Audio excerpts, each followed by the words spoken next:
పెళ్ళైనా పండగైనా వేడుక ఏదైనా పట్టు చీరల ప్రత్యేక వేదిక వారాహి సిల్క్స్.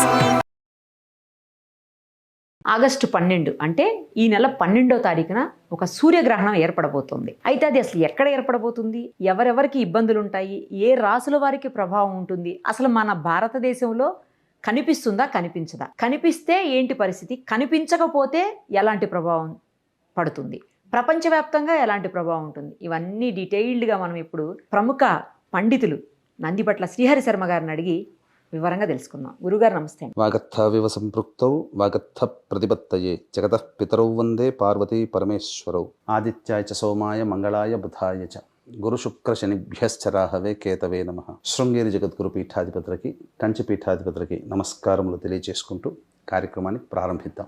చెప్పండి గురుగారు, అసలు ఎక్కడ ఏర్పడబోతుంది, ఏ సమయంలో ఏర్పడబోతుంది, దీనివల్ల ప్రభావం ఎలా ఉండబోతుంది, మన ఇండియాకి ఎలా ఉంటుంది, మిగతా దేశాలకు ఎలా ఉంటుంది, సేమ్ టైము ఒకవేళ మన ఇండియాకి ఏమీ లేదు, మన భారతదేశానికి లేదు అంటే ఇతర దేశాల్లో ఉంది అంటే అక్కడ ఉన్నటువంటి మన భారతీయులకు ఏమన్నా ఇబ్బంది ఉంటుందా? ఇక్కడ గమనించుకోవాల్సినటువంటి అంశం ఏంటంటే ప్రపంచవ్యాప్తముగా ఆగస్టు 12వ తారీఖు రోజున కర్కాటక రాశిలో ఆశ్లేష నక్షత్రంలో సంపూర్ణ సూర్యగ్రహణం అనేటువంటిది ఏర్పడబోతుంది. ఓహో. ఈ యొక్క దీని ప్రభావం వలన కర్కాటక రాశిలో ఏర్పడుతున్నది కాబట్టి మేష మిథున కర్కాటక సింహ తుల వృశ్చిక ధనస్సు మకర మీన రాశుల్లో జన్మించినటువంటి వారికి ఈ యొక్క గ్రహణ దోష ప్రభావం అనేటువంటిది ఉంటుంది. అయితే చాలామంది అనుకునేటువంటిది అడిగేటువంటి ప్రశ్న ఏంటంటే మన భారతదేశంలో కనిపిస్తుందా అని చెప్పి. కానీ మన భారతదేశంలో ఈ యొక్క గ్రహణము ఏర్పడట్లేదు, కనబడదు. ఎందుకంటే మన భారత కాలమానాన్ని గనక మనం తర్జుమా చేసుకుంటే 9:24 నుంచి మధ్యరాత్రి 1:46 వరకు, పూర్తి మోక్షకాలం 2:04 వరకు మధ్యరాత్రి ఉంటుంది. కాబట్టి రాత్రిపూట సూర్యగ్రహణం మనకు కనబడదు. కాబట్టి ప్రధానంగా ఈ యొక్క సూర్యగ్రహణం అనేటువంటిది నార్త్ అమెరికా, ఇప్పుడు మన తెలుగు వాళ్ళందరూ కూడా ఎక్కువగా ఉన్నారు. నార్త్ అమెరికాలోని కొన్ని ప్రాంతాలలో కెనడా, రష్యా, బ్రిటన్, అలాగే ఆస్ట్రియా, ప్యారిస్, అలాగే ఈ సంబంధించిన లండన్ నగరంలో, ఇంకా చెప్పాలి అంటే స్పెయిన్, మళ్ళీ మొరాకో, జర్మనీ లాంటి ప్రాంతాలలో కనిపిస్తుంది. ఉక్రెయిన్ మరియు రష్యా ప్రాంతంలో కూడా కనిపిస్తుంది. కాబట్టి అందుకనే దీని ప్రభావం ప్రపంచవ్యాప్తంగా ఉంటుంది. చాలామంది కొట్టిపారేసేటువంటిది ఏంటంటే ఈ సంబంధించినటువంటి ఈ గ్రహణ ప్రభావం వల్ల ఏమీ ఉండదు, ప్రకాశంలో ఆకాశంలో ప్రతి సంవత్సరం జరిగే ఒక మామూలు చర్యనే ఇదంతా అని కూడా కొట్టిపారేస్తారు, మూఢనమ్మకాలు అని చెప్పి. మన భారతదేశంలో ముఖ్యంగా ఈ యొక్క సంబంధించినటువంటి విజ్ఞానవేత్తలు అంటుంటారు. కానీ వాస్తవానికి ఒక సంఘటన మనకు అందరికీ, మన సుమన్ టీవీ ప్రేక్షకులకు అందరికీ తెలిసిందేనమ్మా. రీసెంట్గా గమనిస్తే మొరాకో సుప్రీంకోర్టు అక్కడ పట్టుబడినటువంటి హంతకులు అందరినీ కూడాను ఒకేసారి మూకుమ్మడిగా రిలీజ్ చేసేసింది. చేసినప్పుడు వాళ్ళందరూ కూడా స్పెయిన్ కూడా ఆ యొక్క ప్రవేశ ద్వారాలు తెరవగానే 60,000 మంది స్పెయిన్ దేశంలో చొరబడ్డారు. ఇది ఎప్పుడు జరిగింది? గత వారం 10 రోజుల కిందటే కదా. మరి గ్రహణం ఏర్పడుతున్నటువంటి ముందు ఒక పక్షం రోజుల్లో, గ్రహణం తర్వాత మాక్సిమం 6 నెలల వరకు లేదా కనీసం 3 నెలల వరకు దీని ప్రభావం ఉంటుంది. ఈ గ్రహణ ప్రభావం వలన ప్రపంచవ్యాప్తంగా జరిగేటువంటి మాస్ హెసిటేషన్ అనేటువంటిది ఉంటుంది. అంటే ఏదో 100-200 చొరబడ్డారంటే అది వేరు విషయం. 60,000 మంది అని అంటే ఊహకందనటువంటి విషయం. ఇది ఒక పరిణామంగానే చెప్పవచ్చు, అద్భుతమైన పరిణామం. ఎందుకంటే 60,000 మంది ఒక దేశం నుంచి ఇంకో దేశంకి, అందున హంతకులు చొరబడి దేశాన్ని నాశనం చేస్తున్న అంతర్గత వ్యవస్థ మీద ఇబ్బందే కదమ్మా ఏ దేశానికైనా. కాబట్టి ఇటువంటివన్నీ గ్రహణం ముందు ఎందుకు జరగాలి? ఎప్పుడో రిలీజ్ చేయొచ్చు కదా. అంటే గ్రహణానికి ప్రపంచవ్యాప్తంగా జరిగేటువంటి దుస్సంఘటనలకి లింక్ ఉంటుంది. అందుకని ఈ గ్రహణ ప్రభావం వలన ప్రపంచవ్యాప్తంగా ఈ యొక్క భూకంపాలు కానీ, సునామీలు కానీ, ఎక్కువ సంఖ్యలో జనములు మరణించడం కానీ, అలాగే తీవ్రవాద దుశ్చర్యలు కానీ చక్కగా ఎక్కువగా అవుతాయి. అంతేకాకుండా ప్రస్తుతము ప్రపంచవ్యాప్తంగా ఎక్కువ దేశాలైనటువంటి ఉక్రెయిన్, రష్యా, అలాగే అమెరికా, ఇరాన్, ఇజ్రాయెల్, ఈ 3 దేశాలలో ఎక్కువగా, ఈ 2 దేశాలు ఎక్కువగా యుద్ధం జరుగుతుంది. ప్రధానంగా ఆపుతూ చేస్తూ ఉన్నారు యుద్ధాన్ని అంతా కూడా. రష్యా, ఉక్రెయిన్లో కూడా ఈ యొక్క గ్రహణ ప్రభావం ఏర్పడుతుంది. కాబట్టి ఏదైనా కానీ దుశ్చర్య రష్యా కానీ ఉక్రెయిన్ కానీ చేయవచ్చు. మళ్ళీ యుద్ధం భారీ ఎత్తున మొదలవ్వచ్చు. లేదా దైవ అనుగ్రహం ఉన్నప్పుడు వీళ్ళందరూ కూర్చొని చర్చించి శాంతి చర్చల్లో కూడా వాళ్ళు పాల్గొనవచ్చు. ఏదైనా మంచి చెడు జరగడానికి ఈ గ్రహణ ప్రభావం అనేటువంటి, అంటే ఏంటి గ్రహణం అనేటువంటిది అంటే ఏం సూచిస్తుంది అని అంటే ఒక సంబంధించినటువంటి చర్య అంతమై నూతన చర్య ప్రారంభం కావడానికి నాంది పలుకుతుంది అని చెప్పి, ఇప్పటివరకు జరిగినటువంటి దుస్సంఘటనలకి నాంది పలకడం, అది చర్య ఆపు చేసి కొత్తగానంటే శాంతి చర్చలు జరిగి చక్కగా వాళ్ళు కలిసిపోవచ్చు. లేదు ఇప్పటి వరకు నిగురు కప్పిన నిప్పులా ఉన్నటువంటి ప్రభావము ఒక్క ఉదుటిన పెళ్ళుబికి యుద్ధ వాతావరణం ఉండవచ్చు. దీనికి మన భారతదేశం కూడా ఏమీ ఎగ్జంప్షన్ కాదు. ఎందుకనంటే గమనించుకున్నట్లయితే మాస్ హెసిటేషన్ అనేటువంటిది ఈ యొక్క సంబంధించింది చూసాం భారతదేశంలో, ఢిల్లీ వ్యాప్తంగా. మరి ఈ గ్రహణం ఏర్పడుతున్న కొన్ని రోజుల ముందనగా ఇవన్నీ ఎందుకు నిరసనలు, పెద్ద మొత్తంలో విద్యార్థులు బయటికి వచ్చి ఇవన్నీ కూడా జరగడం అనేటువంటిది సాధారణ విషయం కాదు కదమ్మా. కాబట్టి ప్రధానంగా ఈ యొక్క గ్రహణ ప్రభావం అనేటువంటిది ప్రపంచవ్యాప్తంగా ఉంటుంది. అందున ఈ కర్కాటక రాశిలో ఏర్పడుతున్నటువంటి గ్రహణ ప్రభావం వలన 12 రాశుల వారికి కూడాను కొన్ని ఇబ్బందికర పరిస్థితులు, కొన్ని మంచి పరిస్థితులు అనేటువంటివి ఉంటాయని చెప్పవచ్చమ్మా. మరి వేరే దేశాల్లో ఉన్నటువంటి మా తెలుగు వాళ్ళ పరిస్థితి ఏంటి గురువుగారు? వాళ్ళు పాటించాలనా నియమాలు, నిబంధనలు? ప్రధానంగా ఇక వేరే దేశాల్లో ఉన్న వాళ్ళైతే ఇప్పుడు మన తెలుగు వాళ్ళందరూ కూడా ఎక్కువగా నార్త్ అమెరికాలో ఉన్నారు. కాబట్టి ఈ నార్త్ అమెరికాలో ఉన్నటువంటి వాళ్ళకి కొన్ని ప్రదేశాలలో ఈ యొక్క గ్రహణ ప్రభావం ఏర్పడుతుంది. కెనడాలో కూడా కొన్ని ప్రభావాలు ఏర్పడుతున్నాయి. వాటిని సమయంతో సహా మనం తెలియచేద్దామమ్మా. ఎందుకంటే ఆ నార్త్ అమెరికాలో ఉన్నటువంటి రాష్ట్రాలలో ఉన్నటువంటి గ్రహణం ఏ సమయం నుంచి ఎప్పుడు ప్రారంభమవుతుంది, ఎప్పుడు అంతమవుతుంది, ప్రధానంగా ఆ సమయంలో పట్టు విడుపు స్నానాలు అనేటువంటివి అక్కడి వాళ్ళు చేయాలి. అలాగే అక్కడ దేవాలయాలు ఆ సమయంలో మూసివేయబడతాయి. ప్రధానంగా పెద్దలకి, పిల్లలకి మరియు గర్భవతులకి ఆహార నియమాలు ఏమీ పాటించాల్సిన పని లేదు.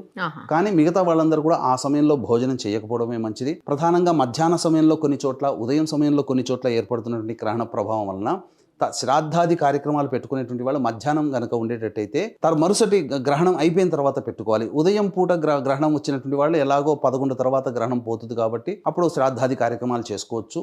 అలాగే పట్టు విడుపు స్నానాలు అనేటువంటివి చేయాలి. ఈ యొక్క సమయంలో మనం ఇప్పుడు చెప్పబోతుంటాం సమయం, ఆ సమయంలో ప్రధానంగా ఈ యొక్క ఇష్టదేవత ఆరాధన, లలితా సహస్రనామం, శివ సహస్రనామం, విష్ణు సహస్రనామం, లేదా ఎవరైనా గురువుగారు ఇచ్చినటువంటి మంత్రోపదేశం ఉంటే ఆ మంత్రోపదేశాన్ని జపించుకోవచ్చు.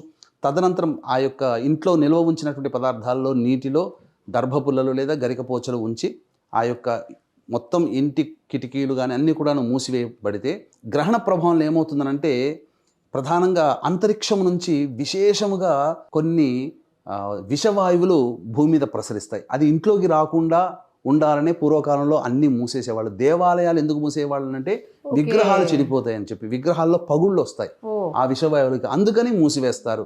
ఇదేమీ మూఢనమ్మకం కాదమ్మా. తర్వాత ఎందుకు దేవాలయాల్ని, ఇంటిని శుభ్రపరచుకోవడం సైన్స్ కూడా ఉంది. ఎందుకంటే ఇంట్లో ఉన్న పేరుకుపోయినటువంటి విషవాయువులంతా కూడాను తొలగిపోతాయని చెప్పి. అంత అయిన తర్వాత ధూపం ఎందుకు వేస్తారు? ధూపం వల్ల గోడలకు పట్టుకున్న విషవాయువులు వెళ్ళిపోతాయని. ఈ విధంగా మన సైన్స్లో, మన ఆచార వ్యవహారాల్లో సైన్స్ దాగి ఉంది. కాబట్టి ఈ విధంగా చేసుకోవడం అనేటువంటిది ఆచారంగా వస్తుంది. తదనంతరం మనం గమనించుకున్నట్లయితే ఈ యొక్క ఎవరైతే ఈ చెప్పినటువంటి రాశుల్లో మనకు నార్త్ అమెరికా, ఇప్పుడు మనం టైమింగ్స్ చెప్పబోతాము.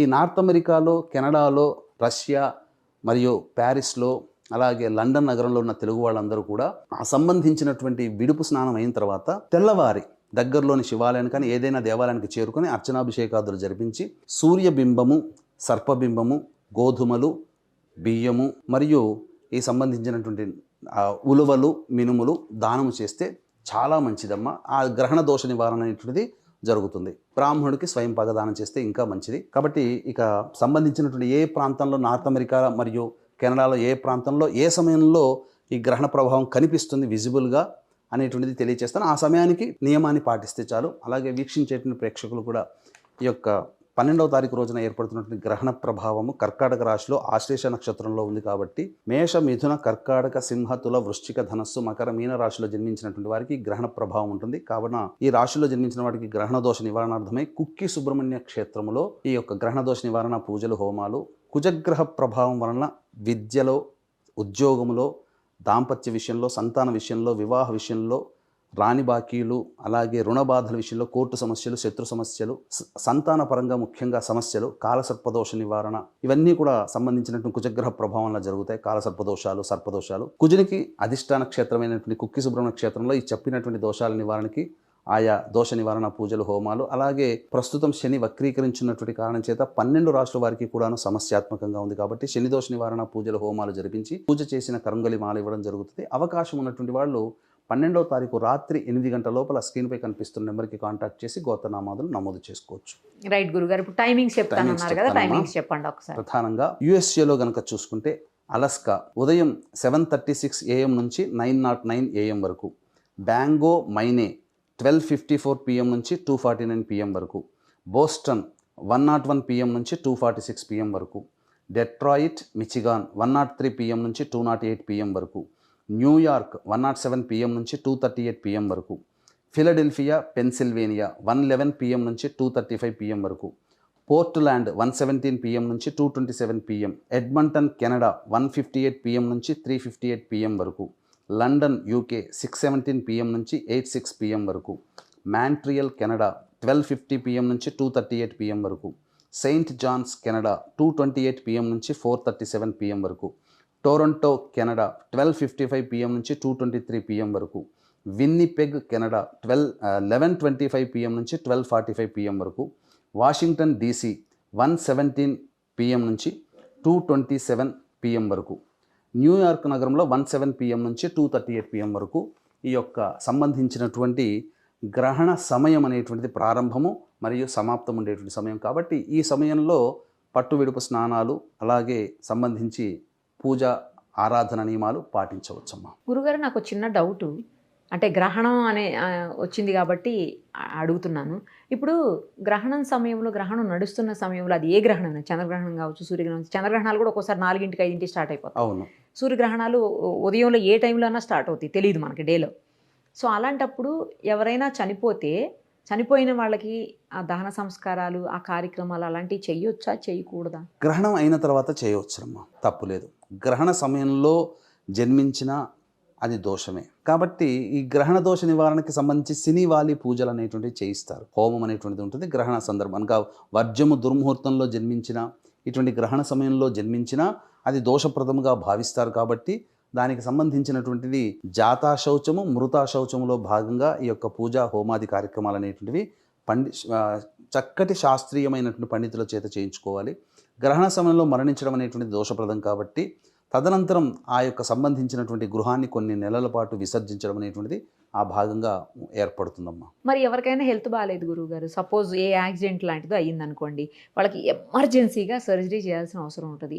మరి గ్రహణం అని లేకపోతే చేయకూడదు, దుర్ముహూర్తం అని చూస్తూ కూర్చుంటే వీళ్ళ ప్రాణాలే పోతాయేమో గురువుగారు. అంటే సాధారణంగా మనకు పౌర్ణమి అమావాస్య సందర్భించినటువంటి దాంట్లో మన శరీరం ఏంటంటే సైన్స్ ప్రకారం చూసుకున్న ఎక్కువగా 70-80% నీరే ఉంటుందమ్మా. అంటే ద్రవము, రక్తము రూపంలో ఉంటుంది. ఇటువంటి సమయంలో ఆకర్షణ శక్తి ఎక్కువగా ఉండడం వల్ల పౌర్ణమి నాడు ఆపరేషన్స్ చేయరు, ఎక్కువ బ్లడ్ వెళ్ళిపోతుంది.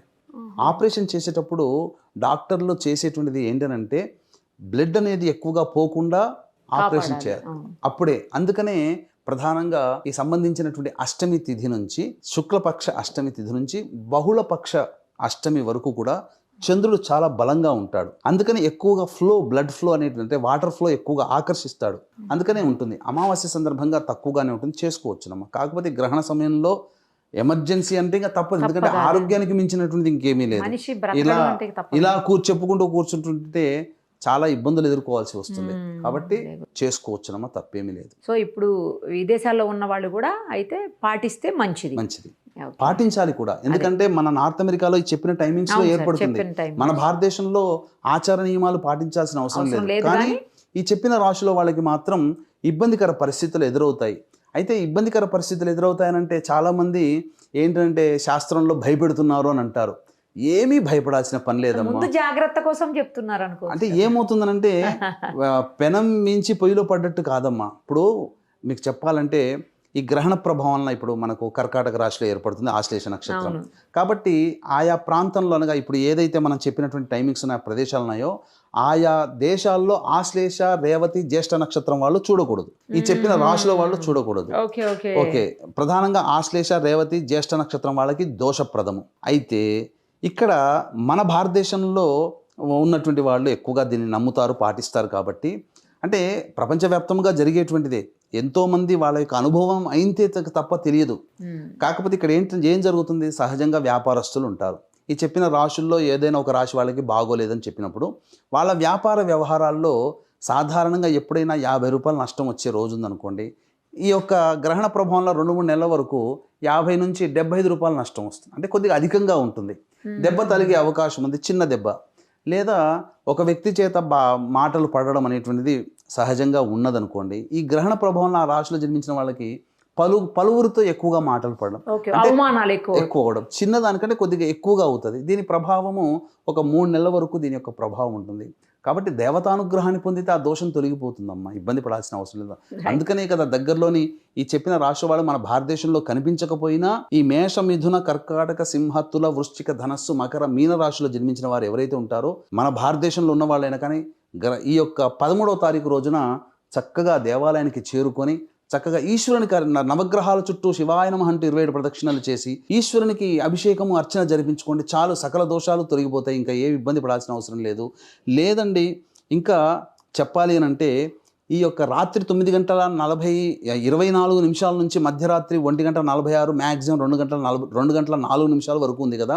ఈ సమయంలో నిద్రపోకుండా కూర్చొని ఇష్టదేవతా మంత్రాన్ని ఇక్కడ కూడా జపం చేసుకుంటే, ఒకసారి మంత్రం జపిస్తే 1000 సార్లు జపం చేసిన ఫలితం కలుగుతుంది. ఆ సమయానికి ఈ సమయం మనకు తర్జుమ అవుతుంది. అక్కడ గ్రహణం ఏర్పడే సమయం మనకు రాత్రి కాబట్టి ఈ సమయానికి మనం ఇక్కడ కూర్చొని చేసుకుంటే సరిపోతుంది.